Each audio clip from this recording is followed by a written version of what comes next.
Okay, it's a new year, time for a new project car. Today we're going to pick up a shell and a box of bits, but you should be excited because this one comes with a period correct 90s Clifford car alarm. Wikipedia says the following on Bonfires, and the car we're picking up today is definitely derelict and it is actually pretty rare, so even though it's not in a barn, I think I'm going to call it anyway. Before we can go and pick it up, I've got to turf out this old 190 to make space in the garage. And whilst the 190 itself is pretty derelict and definitely isn't valuable, I have actually got a proper barn for it to go and sit in.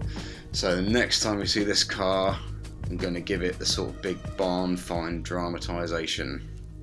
Anyway, got a load of plans for this car, but not now, not like this.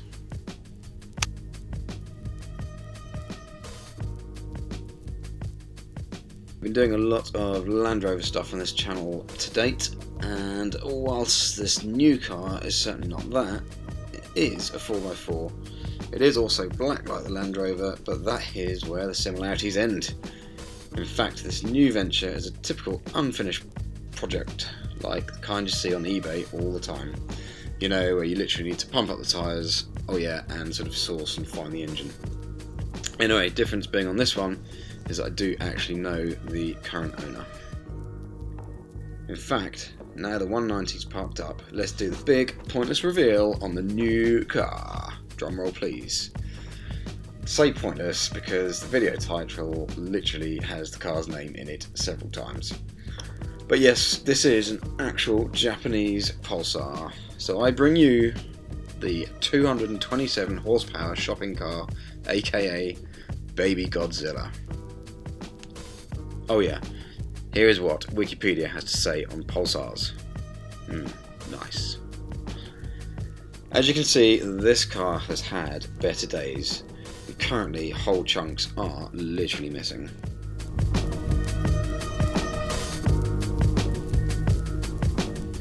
Let me give you some backstory.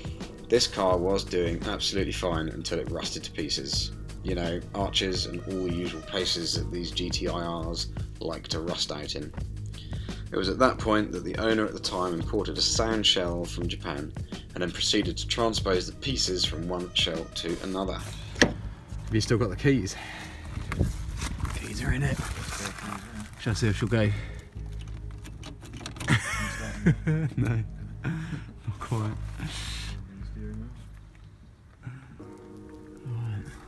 Man, even the key fob's gone rusty.